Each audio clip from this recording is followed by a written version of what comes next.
Nongeye kubasuhuza ndabifuriza kugira ibihe byiza nshuti bakunze wa Primo Media Rwanda. Nahe makuru agezweho. Babiri batawe muri yombi bakekwaho gutera ubwoba warokotse jenoside yakorewe abatutsi. Turaza no kugaruka ku kwitana bamwana hagati y'u Rwanda na Kongo nyuma y'ipfuba ry'inama yagombaga guhuza President Kagame na Tshisekedi. Republika ya Demokarasi ya Kongo yarahiriye kutazigera ishyikirana na M23. Muri Niger leta ya gisirikare ihagaritse gahunda zose za BBC. Igihugu cya Iran cyo cyasabiye Minisitiri w'Intebe wa Israel Benjamin Netanyahu igihano cy'urupfu. Na Amerika yo yemeje ko iri mu biganiro bitaziguye nabo yitaga ibyihebe bahiritse ubutegetsi bwa President Bashar al-Assad wa Syria. Ngizo zimwe mu nyingo z'ingenzi zigize amakuru mugiye kugezwaho nanjye Jean Dodier Kanijabo mu kanya turayarambura. Ikaze muri Legacy Heritage Tours, company yizewe kandi mudatenguha mu kubagezaho serivisi z'ubukerarugendo mu Rwanda no hanze yarwo. Dukora ingendo rusange n'izihariye, tubategurira kandi group tour buri kwezi mu buryo bwo kuborohereza gusura ibyiza bitatse igihugu cyacu, tukabafasha kubona amatike y'indege ndetse n'uburyo bwose bwo gushaka visa. Tubashakira kandi amacumbi meza yizewe, by'umwihariko ku banyarwanda mushaka kuza mu biruhuko muri iminsi isoza umwaka no gusura inshuti n'abavandimwe, ni muduhamagare mbere ibyo byose tubitegure. Ukeneye imodoka zo gukodesha, waba ushaka kwitwara cyangwa ugahabwa umushoferi, izo nazo ni inshingano zacu. Dukorera KU Plaza ateganye na Beka Arena iruhande rwa Control Technique. Biroroshye kuko uzanahasanga ibyapa bya Legacy Heritage Tours. Ku bindi bisobanuro mwaduhamagara kuri 0788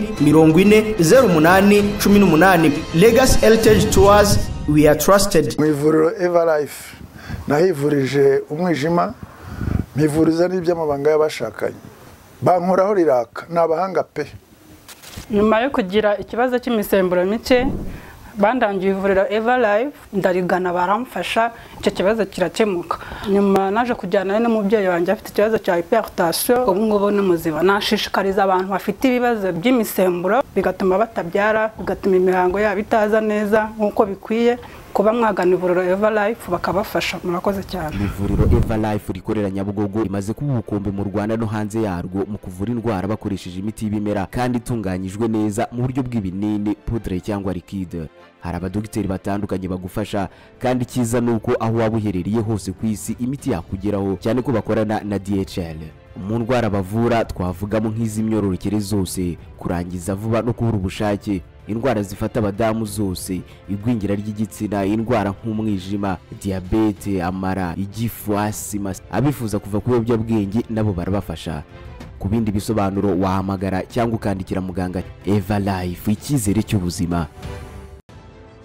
Ikaze muri aya makuru arambuye mugiye kugezwaho nanjye Jean Dodier Kanijabo. Reka tuyahere kuri ivuga ko guverinoma y'u Rwanda n'iya Republika ya Demokarasi ya Kongo zikomeje kwitana bamwana buri ruhande rushinja urundi kuba nyirabayazana y'ipfuba ry'ibiganiro byagombaga guhuza ba President Paul Kagame na Tshisekedi. Ku munsi w'ejo ku cyumweru nibwo abakuru b'ibihugu byombi bagombaga guhurira i Rwanda muri Angola mu biganiro bigamije guhosha umwuka mubi umaze igihe hagati ya Kigali na Kinshasa. Ni biganiro byagombaga gusiga hanasinywa amasezerano yo guhosha umwuka mubi. Mu buryo butunguranye ariko byarangiye ibiganiro bisubitswe bijyanye no kuba u Rwanda rwarafashe icyemezo cyo kutabyitabira. Guverinoma y'u Rwanda biciye muri Minisitiri w'Ububanyi n'Amahanga yatangaje intandaro yo gusubika ibi biganiro agira ati: itariki tunayigena, itariki ya 15 twahabonye inyandiko y'umuhuza ya Minisitiri w'Ububanyi n'Amahanga wa Angola yo ku itariki ya 30 Gushyingo, atubwira ko iyi tariki yemejwe ya 15, anatubwira ko guverinoma ya Kongo noneho yemeye ibiganiro n'umutwe wa M23 mu rwego rw'ibiganiro bya Nairobi. Hanyuma ndetse guverinoma ya Angola itwohereza umushinga w'amasezerano agomba gushyirwaho umukono n'abakuru b'ibihugu urimo ibiganiro na M23 hagati ya guverinoma ya M23. Hanyuma rero tugeze mu nama y'abaministre ejo, Minisitiri w'Ububanyi n'Amahanga wa Kongo noneho iryo jambo ibiganiro dialogue mu gifaransa araryanga, aratsemba ku buryo twamaze nyirangwa amasaha agera ku 9 ari cyo kibazo turiho cyonyine. Kuko tugomba kumva ko nta impamvu inama y'abaministri tatanze umusaruro ntabwo ari ingingo nyinshi, ni ingingo imwe rukumbi yuko guverinoma ya Kongo yiyemeza kuganira na M23. Kuko umubano hagati y'u Rwanda na Kongo wagize ibibazo turimo ubu ngubu kubera ibibazo bitatu by'umutekano. Impande zombi zivuga. Hari ikibazo cya FDLR, umutwe w'abajenosideri wa FDLR, hari ikibazo cy'ingamba z'ubwirinzi z'u Rwanda guverinoma ya Kongo ivuga ko zibabangamiye, ndetse n'ikibazo cya M23. Ibyo bibazo bibiri bya mbere byahawe igisubizo ni inama y'abaminisitiri ku itariki ya 25 Ugushyingo, aho twemeje iyi gahunda inononsoye yo guhashya no kurandura uyu mutwe wa FDLR, ndetse bikanaboneraho hanyuma u Rwanda rukanaboneraho kuvanaho ingamba z'ubwirinzi. Hakaba harazwe icyo kibazo cya gatatu cya 23 kibangamiye umubano w'ibihugu bibiri, aricyo guverinoma ya Kongo ejo yanangiye guha igisubizo kirambye, aricyo ibiganiro hagati y'iyo guverinoma n'umutwe wa 23, kandi mbere yari yarabyemeye nk'uko twabimenyeshejwe n'umuhuza. Kinshasa ku rundi ruhande igaragaza ko u Rwanda ari rwo rwazanye ku munota wa nyuma ibyo kuganira na M23.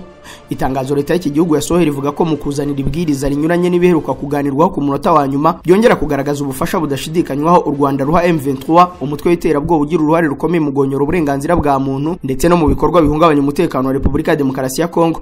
Kinshasa kandi ivuga ko ibyo u Rwanda rwakoze byadobeje ibyari bimaze kugerwaho ku ngingo z'ingenzi, harimo inyandiko yerekeye gucyura ingabo zarwo ndetse no gusenya FDLR. Repubulika ya Demokarasi ya Kongo yongeye gutabaza amahanga iyasaba kuryoza u Rwanda kuba bino biganiro bitabaye. Ivuga ko imyitwarire yarwo igize kutubahiriza ibyari byaramaze kumvikanwaho mu rwego rw'ibikorwa mpuzamahanga n'iby'akarere. Kongo kandi ivuga ko u Rwanda ari rwo rwazanye ibyo kuganira na M23, mu gihe amakuru ahari yemeza ko ku itariki ya 30 z'ukwa 11 uyu mwaka Angola nk'umuhuza muri iki kibazo yari yamenyesheje impande zombi ko Kongo yemeye kuganira n'uriya mutwe. U Rwanda ku rundi ruhande rugaragaza ko gusubika inama bitanga amahirwe y'ibiganiro nk'uko byasabwe n'umuhuza Perezida Joao Lourenço wa Angola hamwe na Uhuru Kenyatta wafashaga mu biganiro byahuzaga M23 na Repubulika ya Demokarasi ya Kongo. Babiri batawe muri yombi bakekwaho gutera ubwoba warokotse jenoside. Umuvugizi w'urwego rw'ubugenzacyaha Dr Murangira Thierry yatangaje ko abantu babiri bamaze gutabwa muri yombi nyuma yo gutera ubwoba warokotse jenoside yakorewe abatutsi, kandi ko iperereza rigikomeje. Yabitangaje ubwo yasubizaga ubutumwa bw'ukoresha urubuga rwa X wari washyize hanze ibaruwa bikekwa ko yandikiwe warokotse jenoside yakorewe abatutsi wasigaye ari wenyine kuko yiciwe abana 7 n'umugabo. Yagaragaje ko ibyo byabereye mu karere ka Kirehe mu murenge wa Mushikiri mu kagari ka Bisagara mu mudugudu w'Umutuzo. Dr Murangira Thierry yasubije ko icyo kibazo kiri gukurikiranwa. Yatangaje ko abantu babiri bakekwa bamaze gutabwa muri yombi kandi ko iperereza rigikomeje. Ati icyo kibazo kiri gukurikiranwa. Hari abantu babiri bafashwe bakekwa, iperereza rirakomeje. Bivuga ko iyo baruwa yandikiwe uwitwa Mukarusine Makurata warokotse jenoside yakorewe abatutsi kandi yayisanze yasizwe munsi y'urugi we mu rugo. Ni baruwa yandikishijwe ikaramu y'umutuku ikubiyemo amagambo yo gutera ubwoba ndetse no kugaragaza ko uwayandikiwe azagirirwa nabi. Uwo yanditse wakunze gukoresha amazina ya Harerimana, harahagaragaza ko uwo yandikiye ngo yihaye ibintu byo kubafungisha ariko ko yiteguye kumugirira nabi. Ati ibintu mwihaye byo kujya mudufungisha buri munsi uko mubona iyi karamu iri gusa umutuku, namwe niko muzasa. Ibyo mwihaye ngo muri abacika cumu ntabwo bikirya. Ndagira ngo nkubwize ukuri, ngewe Harerimana ibyo wakoreye papa nanjye nzabikwishyura kuko akebo kagiwa mugarura. Uwo bikekwa ko yanditse iyo baruwa yahise ashyiraho na nimero ze za telefone ashobora kubonekaho. Ubwo umunyamakuru yakurikiranaga iyi nkuru yagerageje guhamagara izo nimero za telefone zari zanditswe kuri urwo rupapuro ariko ntizacamo. Uwanditse iyo baruwa yakomeje yandika ko nubwo yafungwa nta kizamubuza gushyira mugambi we mubisha mu bikorwa ngo keretse gusaba murasha. Yasoje agira ati nsoje nkubwira ko ibyo wasomye byose nta kizahinduka nkiri muzima ngewe Harerimana. Perezida Paul Kagame aherutse kwamagana ubwicanyi umaze iminsi bugaragara hirya no hino mu gihugu bukorerwa abarokotse jenoside yakorewe abatutsi, avuga ko ubutabera bugomba gukora akazi kabwo bubwicanyi bugahagarara burundu. Mu mezi 3 ashize mu turere dutandukanye tw'igihugu hagiye hagaragara ubwicanyi bwakorewe abarokotse jenoside. Ubuheruka bwakorewe Madame Nduwamungu Pauline wo mu karere ka Ngoma mu murenge wa Rukumberi. Harimo kandi ubwakorewe Karekezi Vincent wishwe ku itariki ya 18 z'ukwa 8 k'uyu mwaka mu karere ka Nyaruguru, na Shamaje Enata wishwe ku itariki ya 19 z'ukwa 8 uyu mwaka mu karere ka Ruhango, Marita Uwimana wishwe ku itariki ya 14 z'ukwa 8 uyu mwaka mu karere ka Nyaruguru, na Mukakanyamibwa Beatrice wishwe ku itariki ya 4 z'ukwa 8 muri uyu mwaka mu karere ka Karongi. Mu yandi makuru, urukiko rwasubitse isomwa ry'urubanza rw'abagabo 5 b'Inyanza. Urukiko rwisumbuye rwa Huye rwasubitse isomwa ry'urubanza rw'abagabo 5 bakekwaho kwica umwana witwa Karinda Loïc Ntwari William wari ufite imyaka 12. Tariki ya 13 z'uku kwezi byari biteganyijwe ko umucamanza atangaza icyemezo cyafatiwe abo bagabo 5 bakekwaho kwica uwo mwana. Ni umwana wo mu mudugudu wa Gakenyeri A mu kagari ka Nyanza mu murenge wa Busasamana y'akarere ka Nyanza wasanzwe iwabo mu mugozi yapfuye. Abari bagiye kumva isomwa ry'uru rubanza Huye bageze iyo babwirwa ko uru rubanza rutari busomwe ko umucamanza yagize akazi kenshi, bityo ko isomwa ry'uru rubanza ryimuriwe mu kwezi kwa mbere kwa 2025. Ubushinjacyaha bushinja aba bagabo 5 aribo Ngarambe Charles, Ngirunsanga Jean Baptiste, Ngamije Joseph ufatwa nka kizigenza muri uru rubanza, Nikuze François na Rwasa Ignace icyaha cy'ubufatanyacyaha mu bwicanyi biturutse ku bushake. Ubushinjacyaha buvuga ko abo bose bacuze umugambi wo kwica umwana witwa Loïc wigaga mu mwaka wa 6 w'amashuri abanza, maze bakorera inama kwa Rasta iyobowe na Ngamije Joseph bitewe n'amakimbirane yarafitanye na se wa nyakwigendera ariwe retired Captain Aimable Twiringiye Umukiza bashaka kumubabaza. ubushinjacyaha buvuga ko hari umutangabuhamya wabiyumviye bakora iyo nama yo gukora ubwicanyi yanzuriwemo ko bicanya kwigendera bakoresheje ishashi kuko ari yigira vuba nk'igitekerezo cyazanywe na Rukara binashyirwa mu bikorwa uwo mwana aricwa. Ubushinjacyaha bwasabiye abaregwa igihano cy'igifungo cya burundu. Abaregwa bose baburanye bahakana ibyo baregwa bakavuga ko nta nama bakoze kandi uwo mutangabuhamya ubashinja yahamagajwe mu rukiko ntiyaza, bityo bakavuga ko bidakwiye guhabwa agaciro. Ikindi bavuga ko Ngamije nta makimbirane yagiranaga na retired Captain Mabure Twiningiyumukiza, bityo ngo ntiyari no kuyobora inama yo kwica umwana we witwa Royike wasanzwe babamanitse mu mugozi yapfuye. Bose basaba ko bagirwa bere bagafungurwa maze bagasubira muri societe nyarwanda. Baburana bafungiwe mu igororero rya Huye aho bafunzwe by'agateganyo kuva mu 2023. Dukomereje amakuru mu karere ka Ruhango, inanasi zabuze isoko kugeza ubu imwe iragura 100. Abahinzi b'inanasi bo mu murenge wa Kabagari mu karere ka Ruhango barataka igihombo baterwa no kubinanasi bahinze zitakibona isoko nyuma ya uruganda rwabaguriraga umusaruro rufunze imiryango. Bavuga ko hari inanasi bagurisha igiceri cy'ijana mu gihe yamenshi guri ibiceri 200 by'amafaranga y'u Rwanda kandi uruganda rwarabaguriraga ku giciro kiri hejuru yayo ngayo. Aba bahinzi barimo bibumbiye muri koperative Abisunze Yesu ikora ubuhinzi bw'inanasi kuri hegitari zirenga 5 babuze isoko ry'uwo musaruro usanga ukenewe n'inganda nyinshi zikora umutobe mu gihugu no hanze. Mu kiganiro cy'amakuru Imvaho Nshya, abo bahinzi bifuza ko ubuyobozi bwabafasha bakabona isoko kugira ngo inanasi zabo zitaborera mu mirima. Mukaneza Neria, umuyobozi wa koperative Abisunze Yesu, avuga ko uruganda rwa Karambi rutarafunga imiryango rwabaguriraga umusaruro w'inanasi, none kuri ubu ngo ntibakibona aho bawugurisha ndetse n'uje kuwubagurira awutwara bahenze. Umuyobozi w'akarere ka Ruhango Valence Habarunema yemeza ko iki kibazo bakizi, akemeza ko hari inganda bavuganye nazo ku buryo umusaruro w'aba bahinzi zizajya ziwutwara. Ati cyo nabwira abahinzi b'inanasi barimo mu murenge wa Kabagari, Kinihira, Bweramana na Mwendo ni ukujya umusaruro w'iki gihingwa bawuhuriza hamwe kugira ngo tubashe kubahuza n'isoko rihari, kuko n'uruganda rw'Inyange rwawugura cyangwa n'ahandi, ariko byose bigahera ku guhuriza hamwe umusaruro. Uyu muyobozi avuga ko hari gahunda yo kubaka uruganda rufite ubushobozi bwo gutunganya umusaruro mwinshi mu guteza imbere ubuhinzi bw'inanasi mu muhora wa Kaduha uhuriweho n'imirenge ya Kaduha, Kabagari, Bweramana, Kinihira na Mwendo. Mukanya aya makuru turayakomereza kuyavugwa hanze y'u Rwanda.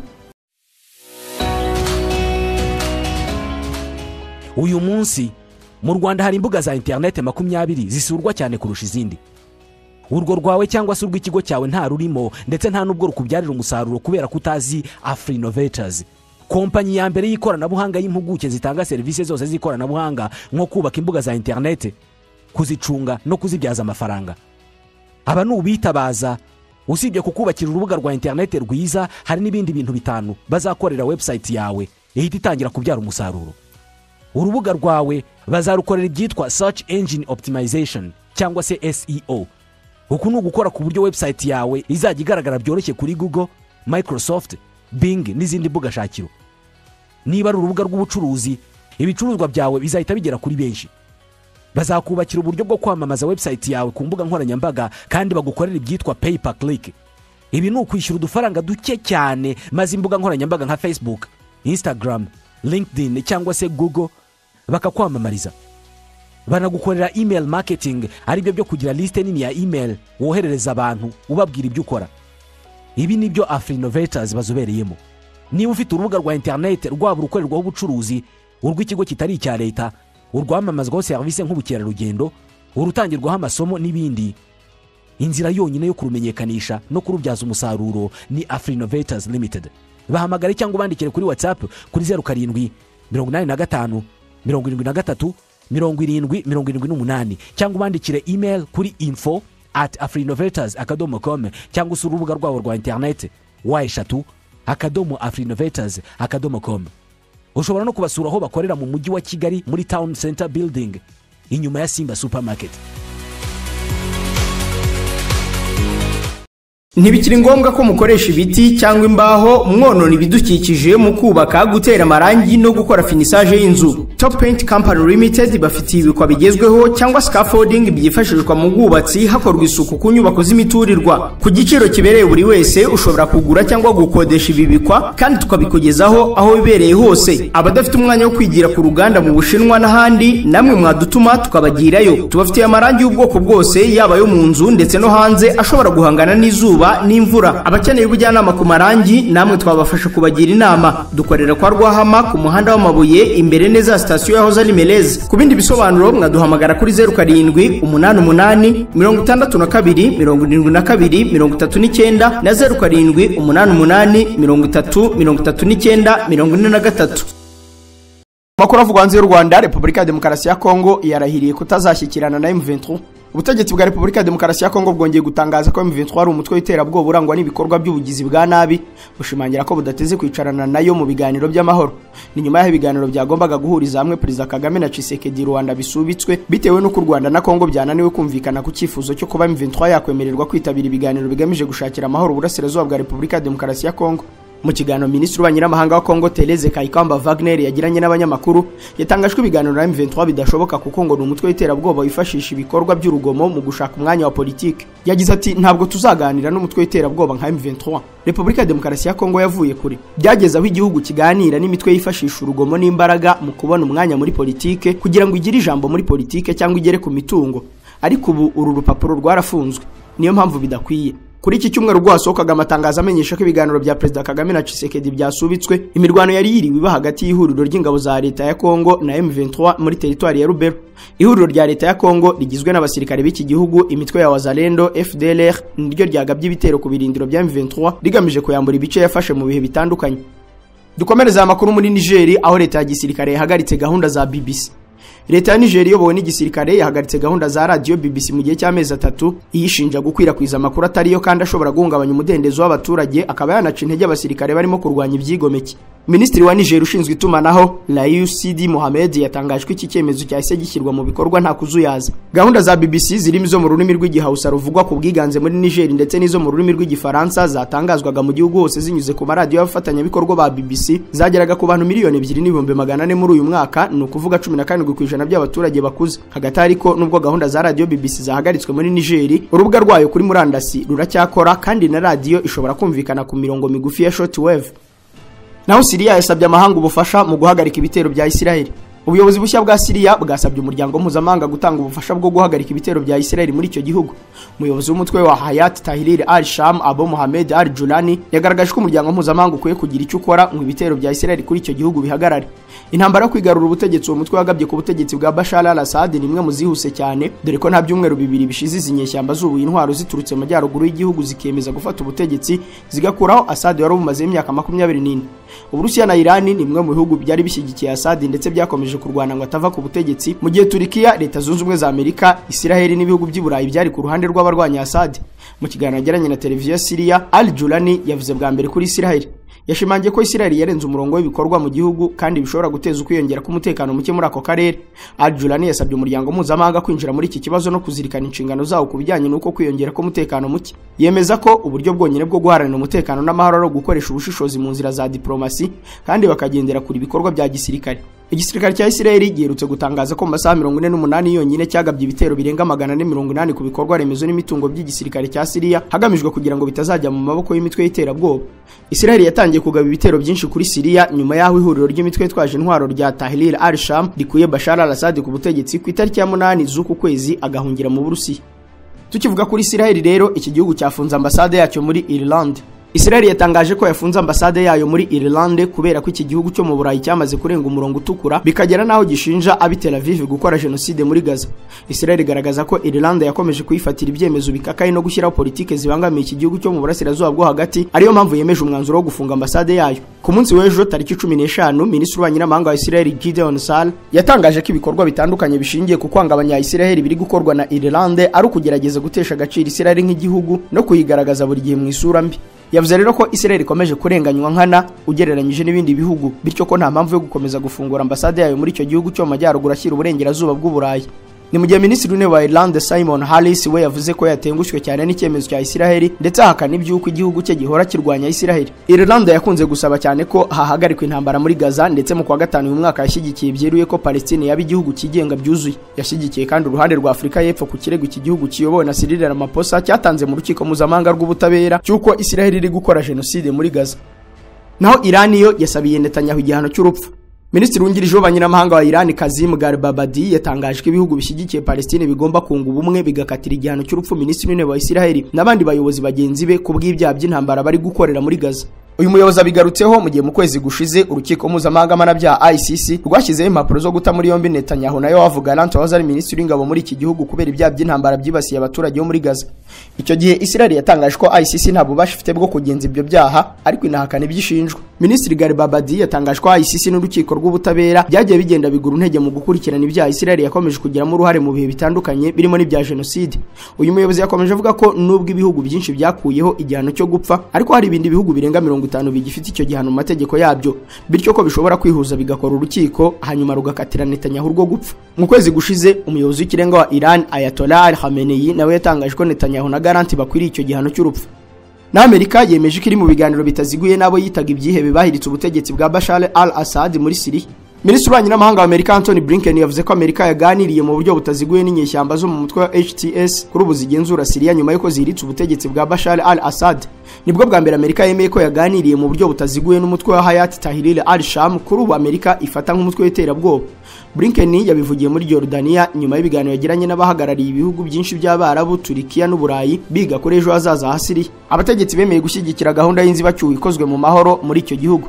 Minisitiri w'ububanyi n'amahanga wa Jordania yavuze ko ibihugu bikomeye byo muri ako karere bidashaka kubona Syria ijya mu kajagari. Itangazo rihuriweho ryasabye ko habaho leta ya Syria ihuriweho na bose yubahiriza uburenganzira bw'abanyamuke ndetse idatanga icyicaro cy'imitwe y'iterabwoba.